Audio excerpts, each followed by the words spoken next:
In a business setting, what you regularly come across is that executives, they suffer from what we are calling the imposter syndrome. The imposter syndrome means that you really feel that you don't really belong in that position, that you feel you don't have the capacity, that you feel you don't really live up to the expectations that are relevant to that level of performance. Now, this imposter syndrome, or if I broaden it up, the feeling that you're not enough, is a feeling that is prevalent with most of the people. It's not only related to people in executive positions.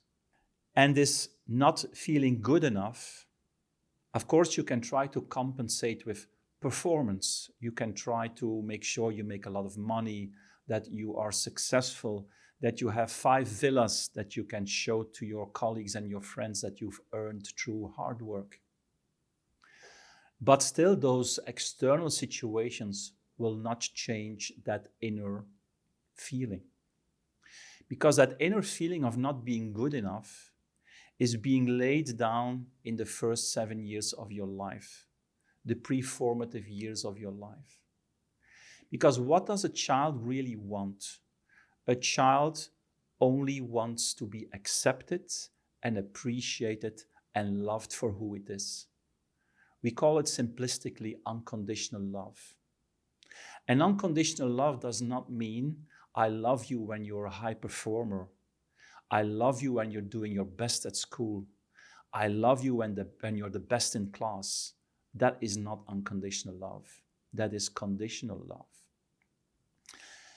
And so as a child, because that's how our society works, as a child we learn that we have to do certain things in order to be accepted, which means that we are conditioned with a feeling that just being ourselves is not good enough, that we have to earn our love, that we have to earn our right to be on the planet, that we have to earn our right to be recognized. And those little traumas, those little emotional imprints that are stored in our nervous system at a very young age, and which are so subtle that we don't even recognize them anymore because they've become part of the noise of our energy field. Those little vibrations, those little emotions, that noise, make sure that we really don't feel who we truly are, that we feel being ourselves is not good enough. So we try to get that recognition. We try to do our best to make sure that we get recognized. We try to do our best showing up in a brilliant career. We try to do our best by performing much harder than anyone else. We try and do our best by getting more material assets than anyone else around us. And even if you have all of those, and intellectually you can fool yourself that now that you've proven that you're really worthy, still inside you will not feel that balance. Still inside you will feel you have no internal peace. And that is the beauty. When you know how to look at people, when you know how to observe body language, when you know how to feel into others, even the most successful ones, you can really feel that they have not arrived.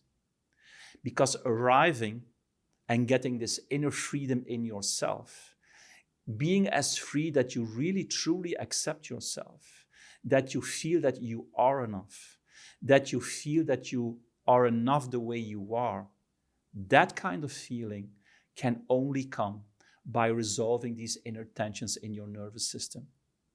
And those inner tensions, as long as they have not been cleared, will keep on following you.